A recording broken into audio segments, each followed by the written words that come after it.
My name is Hannah, and this is my beauty budget.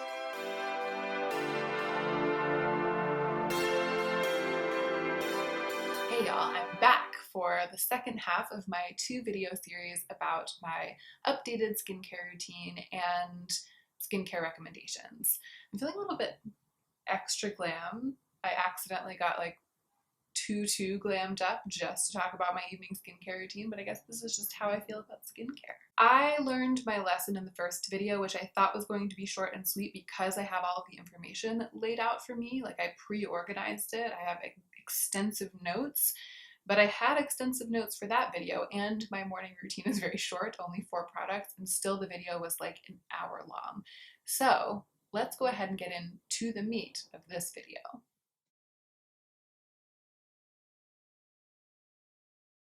I, Hannah Louise Poston, am 34 years old and I have dry skin. I am acne prone and I also have redness. I deal with redness. I'm always trying to calm my redness and lighten my acne scars, and those are my concerns. And you know, dullness. I'm always trying to like brighten, get my skin to be bright and plump and fresh and new, like a baby, like a plump baby. So I'm going to try to do what I did in the first video, which is to basically first go through and tell you what it is that I always use without fail.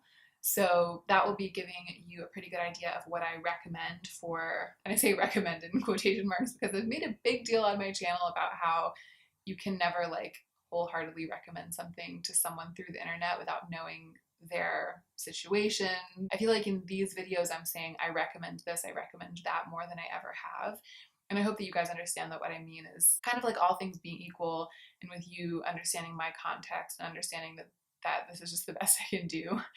If I recommend anything, I recommend these things. You get it, you get it. What was I even talking about? This video is already off to a wordy start. So basically, by presenting first the things that I always do, you'll get a sense of what I suggest as sort of the simplest evening skincare routine, and then I'll go back in and tell you what I sometimes pad it with, and I'll tell you where I put those steps in when I do pad my routine.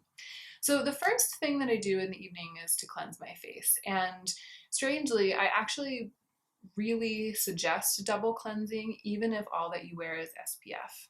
I've learned through some reading and research that SPF itself, and also through talking to some of my friends who work in the field of health, SPF itself, as critical as it is to protect the sun from, as critical as it is to protect your skin from the sun and to prevent kind of unnecessarily early signs of aging and to prevent skin cancer as best one can, as critical as it is, it's not really, it itself is not really good for the skin. Like, none of the ingredients in skincare, I mean, in SPF, good lord, am I a YouTuber or not? Let's start over. We wear sunscreen because it's the lesser of 2 evils. If we didn't have the sunscreen on, the sun would do worse damage than the chemicals and or minerals in sunscreen do to the face. But it's not something that you want to sleep in. The point of double cleanse to me is for the first cleanse, which is the oil product, to break up whatever is persistently stuck to your skin, whatever product is on your skin. And as it breaks it up, it sort of makes a soup, an oily or balmy soup of oil plus product on your skin.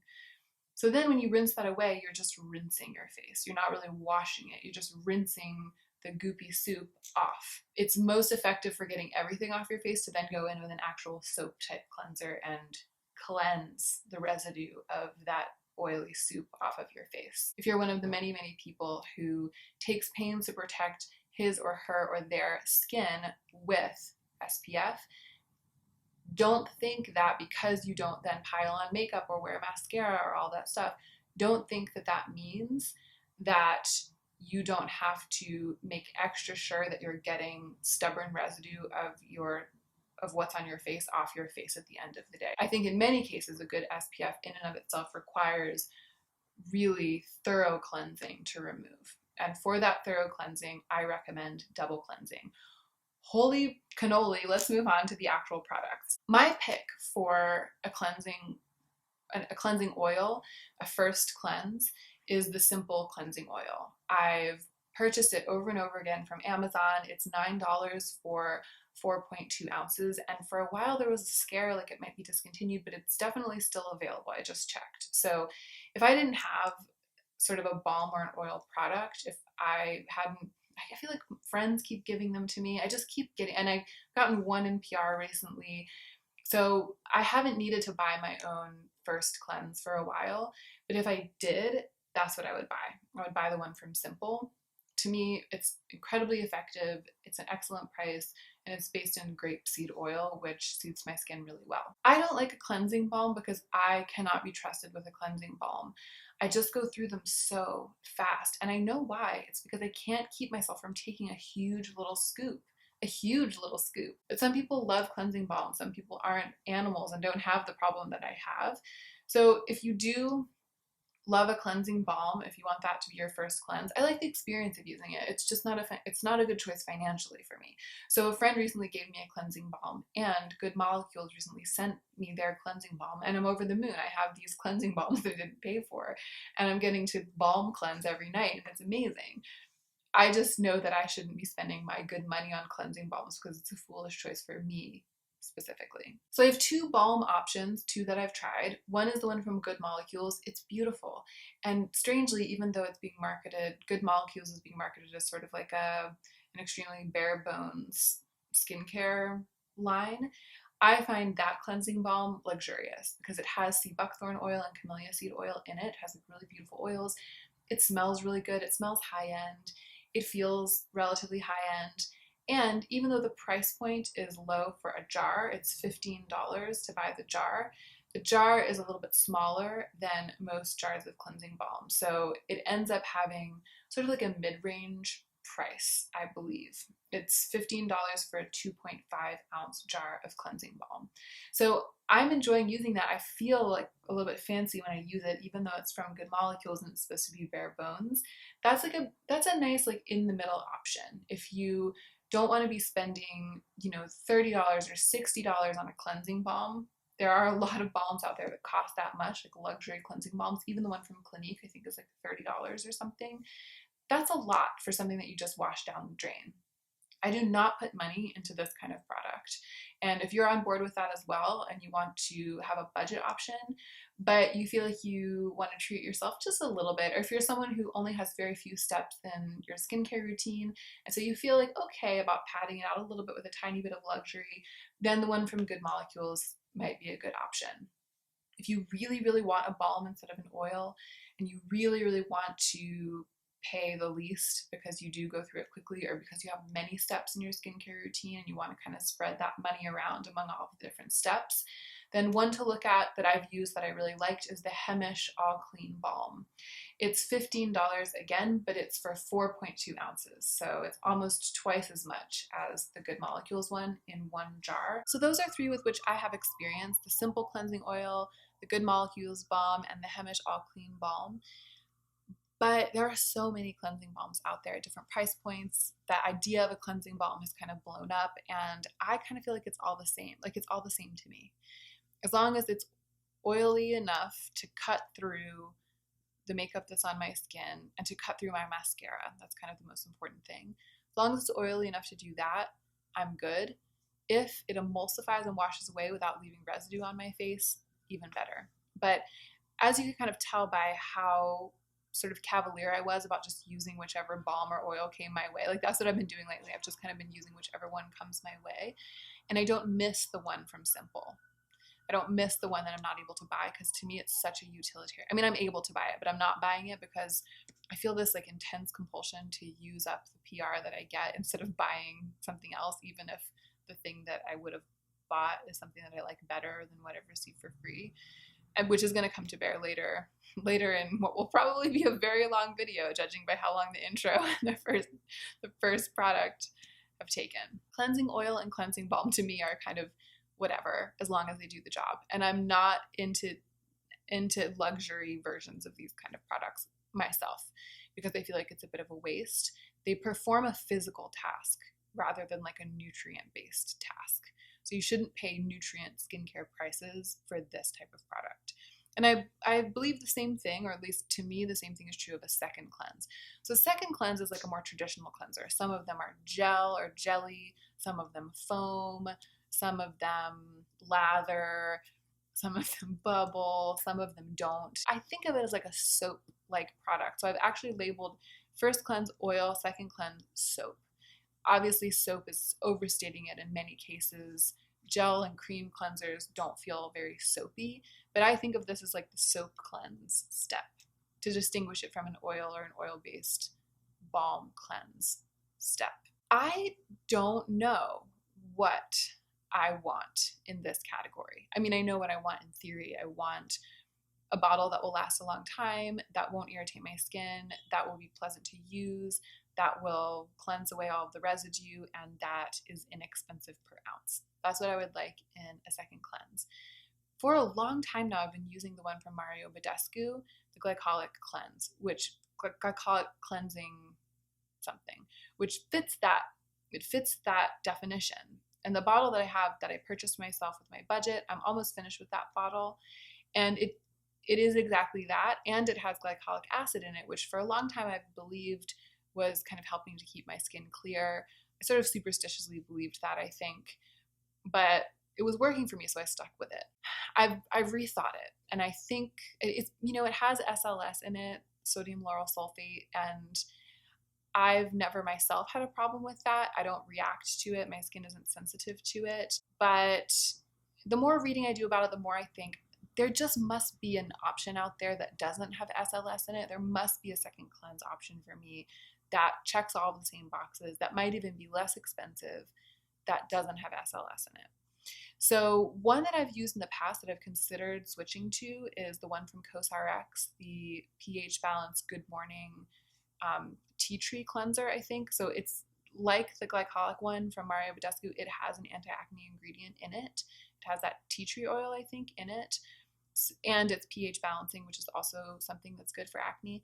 So I might go ahead and buy that one again. I say again because I have tried it, but it was years and years ago. I haven't used that cleanser in a really long time. But that's a really decent price. I actually didn't look that one up, but I think it must be something like around the $10 mark for a good sized bottle, probably like a 5-ounce bottle. It definitely falls into the same price per ounce category as the one from Mario Badescu. So right now that's kind of like my pick, but I don't know what I will do. Also right now, it's a little bit different from my oil cleanse situation because I'm happy to use whatever random cleansing oil comes my way. But right now, I'm almost finished my Mario Badescu bottle that I bought, and I do have a couple of second cleanses that have come to me in PR that I don't really like. And I might actually give them away and just buy the one that I want. I haven't really decided what I'm going to do yet, but these days I'm a little bit at sea when it comes to a second cleanse product. What I will say to you is that similar to the oil, there are so many things on the market that are marketed as this, that are basically like a good solid soapy face cleanser. And they range in price from like $2 and $5 all the way up to like $100, whichever really basic one works for you. It's gonna wash down the drain. I've been using one that has purportedly one of the most horrible ingredients in it, SLS, for years now, and it hasn't irritated my skin. I just don't have super strong feelings about the exact ingredients in a second cleanse. If you have a lot of money to spend on your skincare and you love cleansing your face with a luxury cleanser, then fine. Like, I'm happy for you. If that's true, I'm like, that is awesome. I'm happy for you. And if you found one that you really love, then that's great. But if you're trying to kind of build an effective skincare routine on a budget, spurn these two cleansing steps when it comes to like where you put your money. Try to get kind of more for less in your oil cleanse and your second cleanse. The only thing I'll add to that is that I have a Clarisonic and I use it once a week. It's like my one serious physical exfoliant. I use the Clarisonic about once a week, sometimes twice a week. And that's on the days when I've worn like a full face of foundation. If I put on a lot of layers of like persistent foundation, like for a photo shoot, then I'll use the Clarisonic to get it off. And I try to make sure that I use it about once a week because I do think that it helps to kind of keep the surface of my skin exfoliated and smooth. But I definitely don't feel the need myself to use it every day.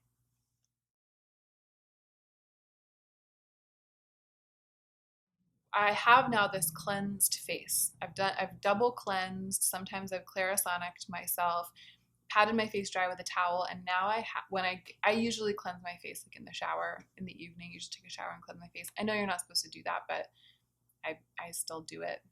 It's my one and only joy. Let me have it. So the real question of the day is, what does one do once one has cleansed one's face and sat down at one's vanity in the evening?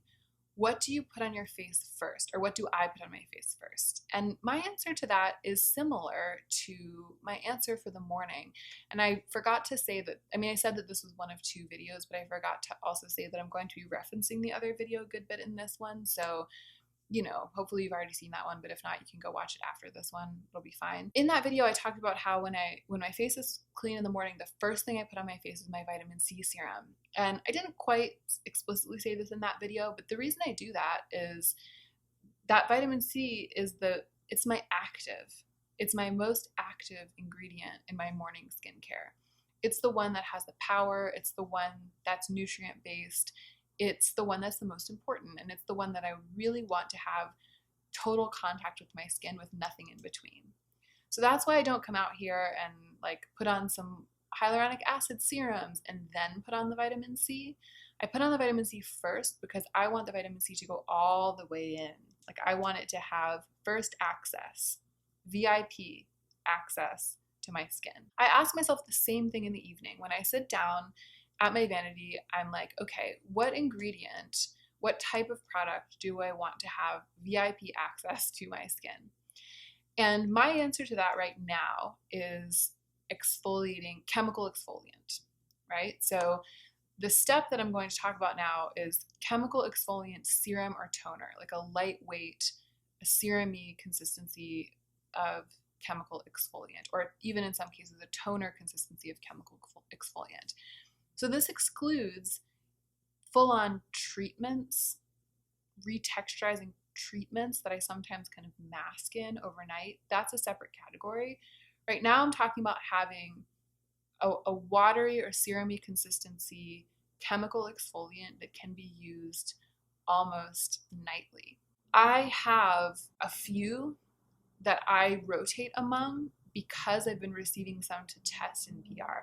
And I'm really glad that I've been receiving some to test in PR because I can speak with authority on some products here that I wouldn't have purchased and wouldn't have tried and wouldn't have been able to give feedback on. That's just to say that I have a few, and a lot of times when I sit down, I'll be like, which one do I want to use? I don't usually layer chemical exfoliants. However, if you're building a routine from scratch, or if you've never used a chemical exfoliant before, you only need one. I really recommend just one. Just get one. You don't have to have all of these different chemical exfoliants and rotate among them. And if I weren't receiving PR, I would just have one. I wouldn't have so many. I would just have one, use it up, and then I might try a different one and use it up, but I would only have one at a time. I actually don't really like having 4 on my vanity at a time. It makes me feel all clogged up. I appreciate being able to rotate among them and use them, but in this category, you only need one. Right now, my favorite one, my pick for today, because today is the day on which I'm filming this, is actually one that's kind of new to me. It's the one that Good Molecules sent. Good Molecules has an overnight exfoliating treatment. It has 10% AHA and BHA. So AHA is alpha hydroxy acids. Most of the acids that we talk about putting on our face are AHAs. So glycolic acid, lactic acid, malic and mandelic acid, but it also has BHAs in them. There's only one BHA, that's salicylic acid. And salicylic acid is a really important ingredient to me because I feel like when I'm using it consistently, I'm less likely to get breakouts. So one sort of serum-y or toner-y consistency chemical exfoliant that has both AHAs and BHAs in it, that's a great basic starter chemical exfoliant. And this one I found very effective. I really like it. I feel it retexturizing my skin overnight. It doesn't feel too powerful. They say you can use it pretty much no, they say 3 times per week. They say 3 times per week. So it's powerful. It's powerful. I really, really like it, you guys. I'm really impressed by this, and it's been the one that I've wanted to use the most. And it's really affordable. It's $6 for 1 ounce. So this is a great discovery. If someone took all of my chemical exfoliant serum or toner type products away tomorrow, I would probably buy this one and use this bottle until I was done, and then sort of feel how I felt and decide what I wanted to do from there. The other one that I've recently received in PR that I've really enjoyed is this one from Caudalie. It's just a salicylic acid serum, so it's not an AHA and BHA, it's just BHA. The problem with this to me is the price. It's $50 for an ounce, so this is $6 an ounce, this one's $50 an ounce.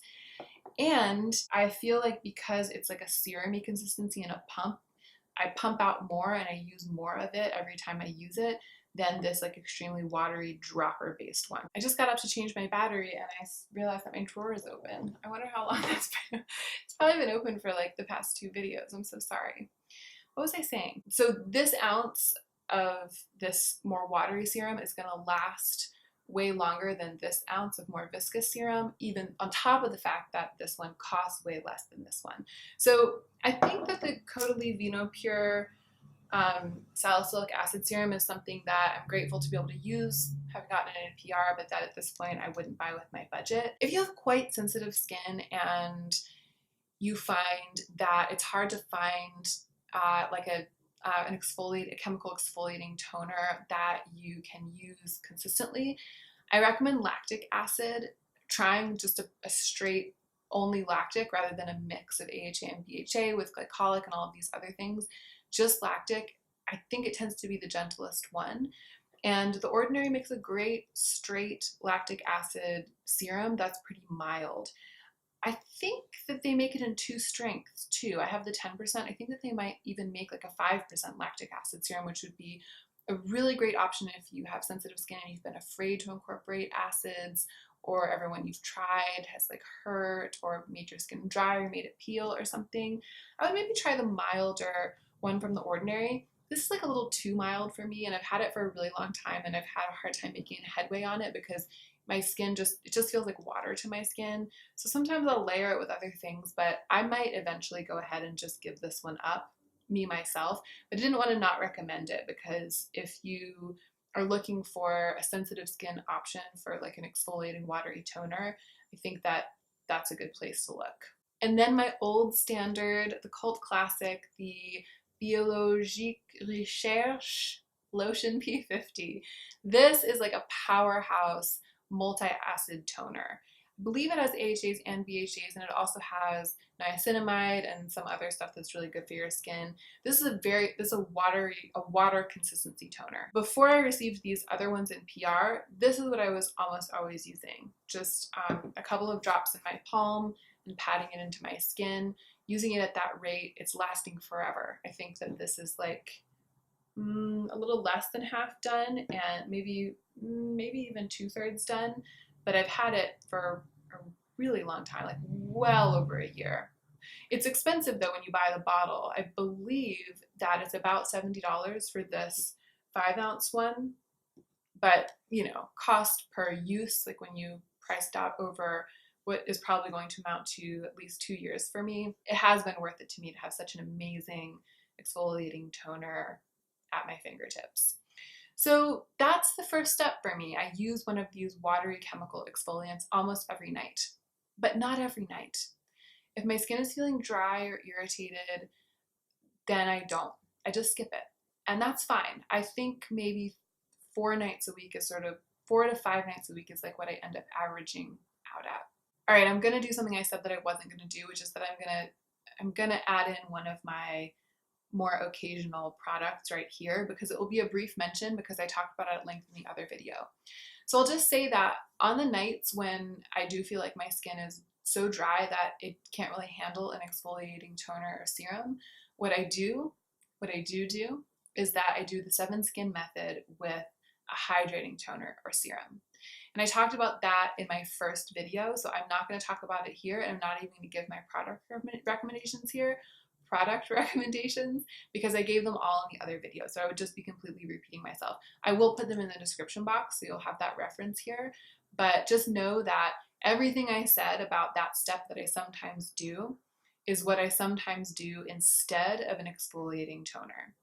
Sometimes if I'm feeling like I have a lot of time on my hands and I'm living my best life, I'll use the exfoliating toner, let it soak in, and then I'll do the 7 skin method with a hydrating toner on top of it. When I'm being virtuous, that is what I do. That's like the extended accordion of the evening routine. And I'll recap that at the end to make it clear.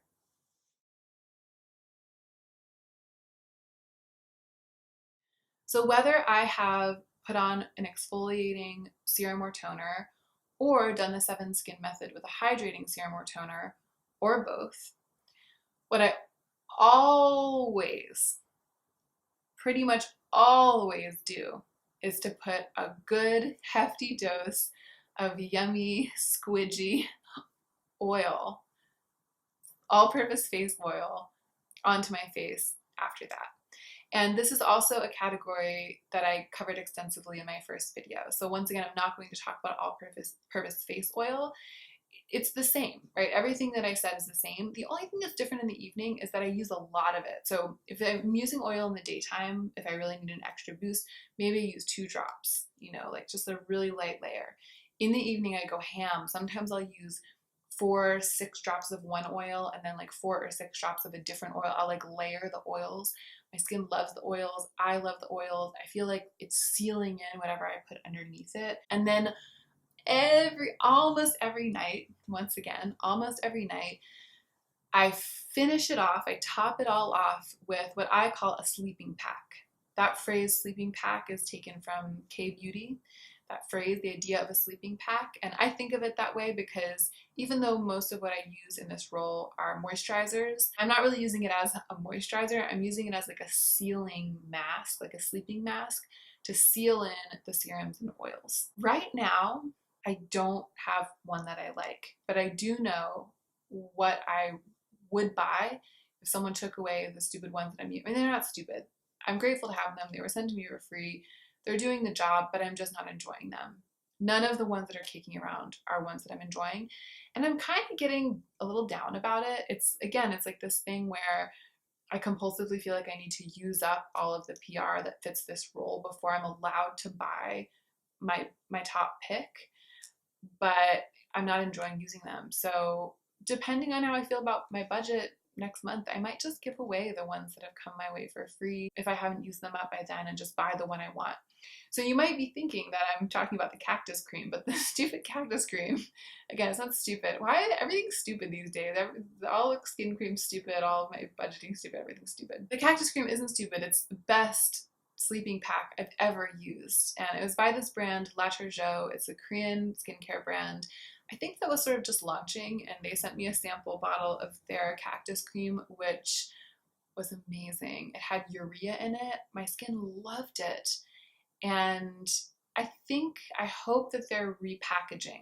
I actually did email them because it's no longer available on Amazon. You can't buy it anymore. I emailed them and they said that they were going to make it available soon, and they actually offered to send me another bottle, but that was months ago. So I don't know what's going on with La Tergeau. I would do anything to get my hands on some of that cactus cream. But because it's not currently available, the one I've been thinking about buying, the one I've been wishing I had instead of the ones I've been using, is the Derma E Anti-Wrinkle Renewal Cream. Do you guys remember this from my no-buy year? It was a moisturizer we had in the back of our cabinet that I had gotten for Joe at some point to try to get him to use a moisturizer. And I ran out of other face creams and I was in a pinch and I dug it out and started using it and I loved it. It does that thing where when I wake up in the morning, my skin feels cool and I'm less likely to have redness. And I love that. And it's kind of lightweight. It doesn't feel super thick. I think if you turned the jar upside down, it would start falling out. And a lot of the creams that I love, like the really thick ones, if you turn the jar upside down, if you had it in a jar, it would stay in. Like that's the consistency I like a super thick consistency. But that one from Derma E, it was thin, and so I didn't put on as thick of a layer, which meant that I didn't go through it as fast as I usually do night creams. But it was so hefty that it still sealed everything in and provided like a really beautiful mask for me to sleep in. So that's the one I'm thinking about buying. It's $11 for a giant jar, a 4-ounce jar for $11.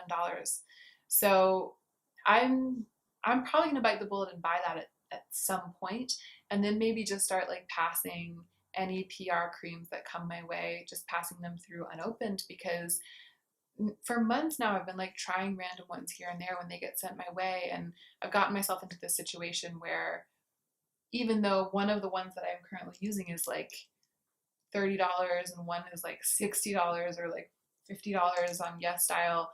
I don't like either of them as much as I like that $11 Derma E drugstore cream. Another equally inexpensive and very hefty option is the one from CeraVe, the Skin Renewing Night Cream. I used that and repurchased that for a really long time.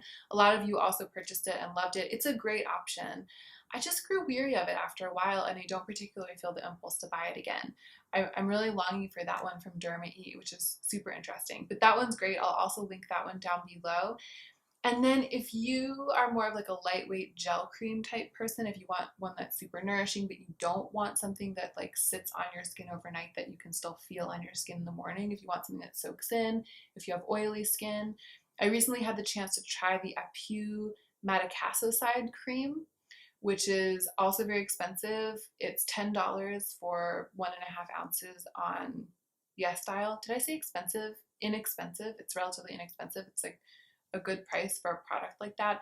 That is a gorgeous formulation. Absolutely beautiful and so nourishing, great for the skin.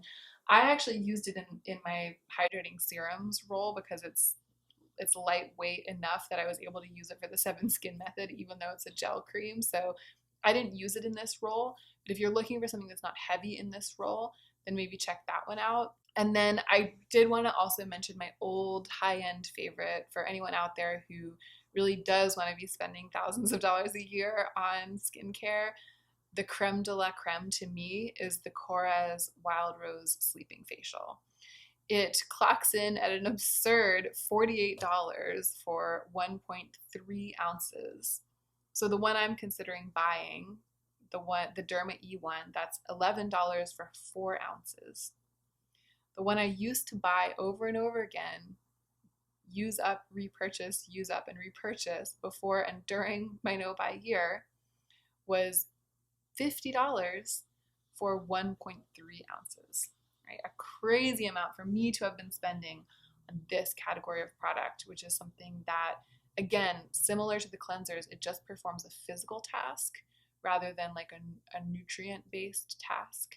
And so to me, that is where you cut corners in terms of cost. And there are so many products out there that perform beautifully and are nourishing, like the one from Derma E and the one from CeraVe, that are not expensive. So I have the 2 occasional additions. One I already talked about, that's the 7 Skin method with a hydrating toner. But I do have a second occasional addition, and that is the Extreme Ultra Retexturizing Overnight Treatment Mask situation. So this is the situation in which I will sort of jettison everything else that I do. About once a week, I come with my clean face after having double cleansed. I sit down on my vanity and I'm like, tonight's gonna be super ultra exfoliating overnight mask treatment night.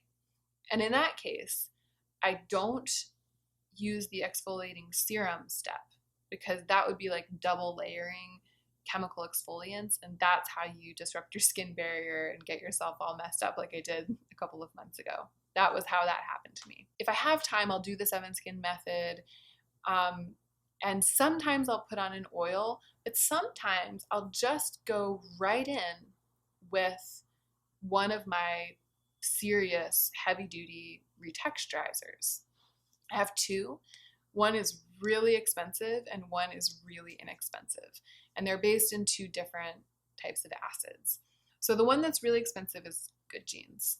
It's $105 for 1 ounce. This is actually a bigger bottle than the ounce bottle, but the regular ounce bottle is $100. The other one that I have is from The Ordinary. It's the the azelaic acid suspension, azelaic acid 10%, and it is $7.90, so almost $8 for 1 ounce. So these are my 2 like heavy duty retexturizers, overnight treatment retexturizing masks. At least that's how I use them. One's $8 and one's $100, and it's for the same amount of product. They're not necessarily designed to be used as overnight masks. A lot of people use a tiny bit, like a half pump of Good Genes every single night, sort of as a serum. Maybe they use it in the serum step that I was talking about. I don't like to use Good Genes in that toner serum step because it has silicones in it. So it provides a barrier between your skin and whatever you put on top of it. So if you put a little bit of Good Genes on and then you layer on your oils and your hydrating toner, or your other way around, your hydrating toner and then your oils and then your sleeping mask, it's all very well and good, but the silicones in Good Genes will prevent those other things from really penetrating. So if you're doing that every single night, you're kind of wasting what else you're putting on your skin on top of that silicone product. So for me, it's like a one and done. Sometimes I come out with my clean skin and I just put a thick layer of Good Genes all over my face and sleep in it. And when I do that, my skin might feel a little bit dry in the morning because of the intensity of the treatment. So if my skin's already feeling kind of dry, I won't do it. I do it when I'm like maybe even feeling a little oily or a little breakouty, a little bit angry. Then I'll do that and it'll like magic revitalize my skin overnight. Retexturizing is really what it does. And I do the same thing with the azelaic acid suspension, and similarly it has silicone in it. It's like a silicone cream with azelaic acid. So it's also something that I wouldn't want to layer underneath other products. But because both of these products are so powerful and I really want them straight on my skin, it's kind of a bind. Like I don't want to put them on, I want to put them straight on my skin, but then I don't want to put other things on top of them.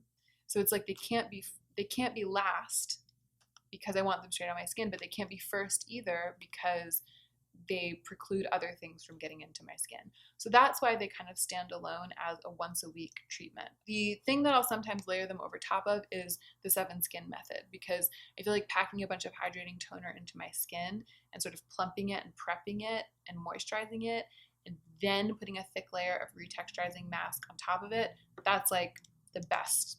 That's the best thing I could do. But sometimes I'm lazy, I'm in a rush, and I just go straight in with Good Genes and go to sleep. And then there's one thing that's missing from my routine, and that's a retinoid or a retinol right now. I used Sunday Riley Luna for a long time. That's the one that I have experience with. I decided I didn't want to buy it anymore. I didn't want to be spending that amount on that skincare product. So it's $55 for half an ounce. That's $100 an ounce. That's the same with Good Genes. I was going through it very slowly, so it didn't feel like that bad of a bite, but I just don't want to buy Luna anymore. I don't want that to be my retinoid, and I haven't come around yet to the point where I'm ready to start experimenting with other ones. I'm just doing what I've described to you and kind of keeping an eye out. I've thought about trying the one from Drunk Elephant. I've heard good things about that, and I feel like it's one that I might be able to incorporate. And I've heard that a little goes a really, really long way, so the price might actually make sense. I've thought about getting a prescription one, but I hate going to the doctor, so it's probably going to be a while. I've thought about, what's the drugstore one? The gel? Differin. I've thought about trying Differin gel. I don't know. I'm thinking about how I want to reincorporate a retinol or a retinoid into my skincare routine, and I'm just not that stressed out about it right now. I'm not even necessarily like looking. Like I'm not really right now. I don't have recommendations about that, except for that I did enjoy Luna. Like that was a good option for me for a long time, and it just doesn't feel like enough of a priority now to be worth $55 of my budget a couple of times a year. So I also did try the Jordan Samuel one, and I felt like it was causing bumps in my skin. I think that there's like a lanolin type thing in there that just it didn't suit my skin. So I actually still have the bottle of Jordan Samuel retinoid oil, and I stopped using it, and I've been afraid to start using it again. So that was my last foray into retinoids, was trying that and then stopping using it. And then for a while, I'm saying that, but that's not actually true. For a while I used this one from Cyberderm, the Retin Erase, and I actually really liked this one. And then when my skin barrier got compromised and I really backed off of all of my acidic ingredients, I stopped using that and I haven't reincorporated it, and it's been probably 2 months.